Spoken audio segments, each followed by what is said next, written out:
Photoshop, and I'm going to create a perfect square to work in to create my pattern. I'm going to make it 200 pixels by 200 pixels. So I just make sure that it says pixels instead of inches here, otherwise it'll be absolutely massive. So I'm going to say 200 by 200 pixels, and I'm going to say OK. Perfect square.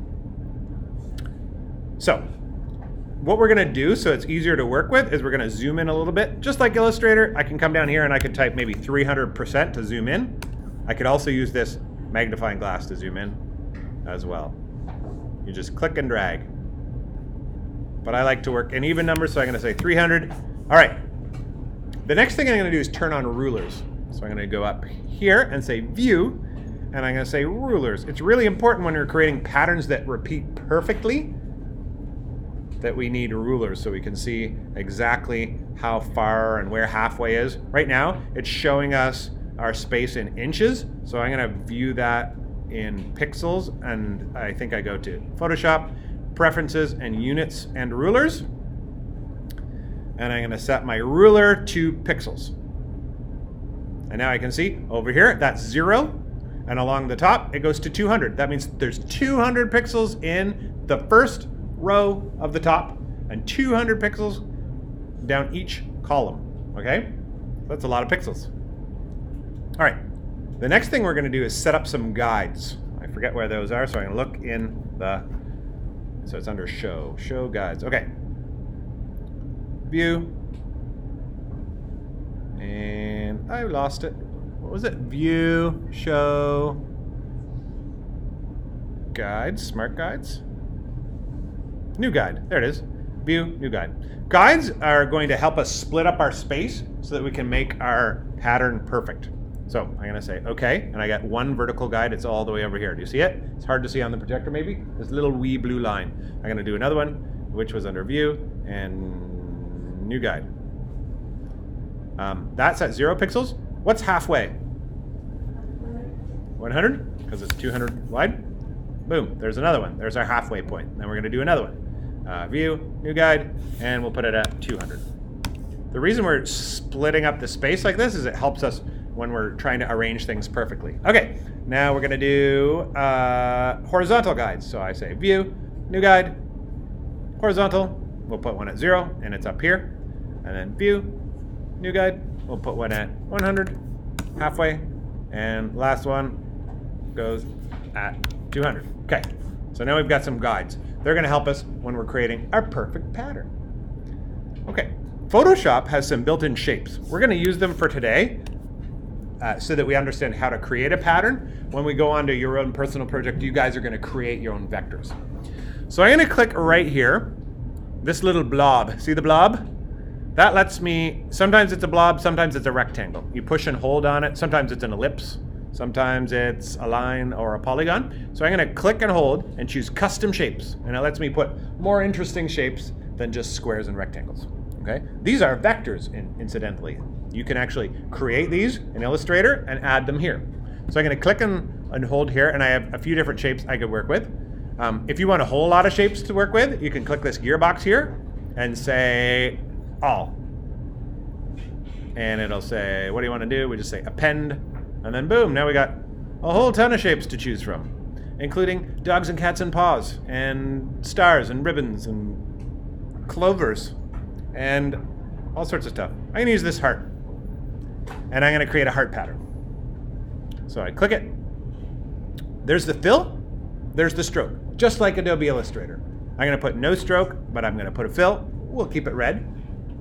And then I can click and drag to draw. I can hold Shift while I do it to make sure it maintains the aspect ratio so it doesn't get squashed this way or this way. You don't have to. It doesn't really matter. When I draw in Photoshop, unlike Illustrator, it creates a new layer down here automatically. Layers work a little differently in Photoshop than they do in Illustrator, but the same way that they work in Illustrator, the layers that are above the other ones are on top of each other in here. Did I explain that right? So like if I created another heart and it was up here, it would be above that. Okay. So what I'm going to do now, this is our tool that lets us move stuff around in this program. It's called It's an arrow with like a thing, and what is it called? The move tool. Good name. I'm going to click it. And what I'm going to do to create my pattern perfectly is I want to drag this, and I want it to snap perfectly. Oh, it's not snapping. I got to turn snapping on. To do that, I go to View, Snap to. Oh, guides. Okay. It is checked. Let's make it snap. Oh, yeah, it is snapping. So as I get close to this halfway point, it'll pull itself and snap down perfectly to the halfway. Did you see that happen? So okay, so now that's perfectly in the middle. And this, as it is, could be a perfectly repeating pattern. Let me show you. I can do this. Let me just look up where it is. Pattern. There it is, define pattern. So I go to Edit and Define Pattern. Edit, Define Pattern. And we can call it Heart 1 and say, okay. So now if I was working in a really big space and I wanted to paint hearts all in the background, let's just choose a piece of paper size here. I can use my fill bucket and I could paint things red, but you can also paint patterns in. So I can say paint a pattern. And now I go up here to my patterns. There's the one I just made, this heart. And I can paint patterns. Okay, that's kind of cool. But let's say I'd like a more interesting heart pattern. I'm gonna go back here. I'm gonna choose my hearts again. And I'm gonna draw a second type of heart. I'm gonna make this type of heart smaller. And I'm gonna make it a different color other than red. Maybe a baby blue. Oh, I'm gonna undo. I've caused a problem. It changed both, and it actually drew that heart shape on the same layer here. So I'm gonna back up. Undoing in Photoshop is annoying. It only lets you undo one thing. Watch. So it's letting me undo the color change, but these are still stuck together. So I have to go up here to this thing, this history, and I just click back. I can click back in history as many times as I want. But I just want to click back to before drawing that layer. I have to create a new layer down here before I draw a shape. See that little piece of paper? Same button as Illustrator. I click that, I got a new layer. All right, so now I'll choose baby blue. And now I'm gonna draw a smaller heart. I'm gonna hold shift while I draw it. And then what we're gonna do is we're gonna stick it up in this corner here. See how when I got close, it snapped to that intersection line? Okay. Now I'm gonna duplicate this layer. Oops, I chose delete. I didn't mean to. I'm gonna right click, duplicate layer. Where do I have to put my second one? Bottom? Okay. This corner. Okay. Now, is it going to create a perfect heart when I paint that into a space? No. What else am I missing? The other corners do, right? Okay. So I'll duplicate. Oops. So now I'll put it here, and I'll duplicate it again. I didn't hear your question. Can you repeat it?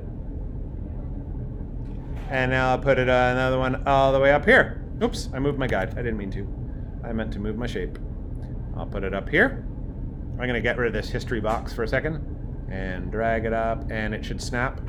Okay, because we've used those guides, it makes it perfect. So you can see there's a piece of heart in every corner, right? So now check this out. I'll define this as a pattern. So I'll just go Edit, Define Pattern. And I'll call it Heart 2. I can't remember what I called the other one. Let's call it Heart 2. All right. So now let's go back here for a second. Let's undo this paint bucket fill. We'll choose the paint bucket tool, which is here, and we'll paint in this one. It kind of looks the same from the thumbnail. It's hard to see, but check it out when I paint it in. It has wee tiny little hearts. If I zoom in, you can see them in between. Cool, eh? So you can design really complex and interesting looking patterns using the pre-existing shapes in Photoshop. I might want to go back to my background color. I might want to paint a background color here too. So I'm going to change this from pattern to foreground color for just a second. What would be a nice color that could complement the baby blue and the red of the heart?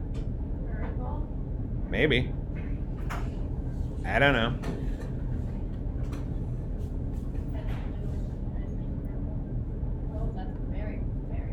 It is very, very bright. You know, one thing I didn't so much care for, I felt the blue heart was too small. So I could go back and make it bigger if I wanted to. Or I could even put yet another heart. I could put hearts here, here. All you have to do is, for every amount of heart you push off the side, you have to push the equal amount of the heart onto the other opposite side. Kind of like a mirror. Or like Pac-Man. So now I could define this as a pattern. The cool thing about patterns is you can keep defining new patterns with every single change. Define pattern. I'll call that heart 3. And it looks like this. Paint bucket, choose pattern, and fill with heart number 3. Okay? Does this purple look great? I don't know. Looks okay. Looks pretty good, right? All right. So I'm going to stop there. I'm going to let you guys use the custom shapes to try and create some of these patterns.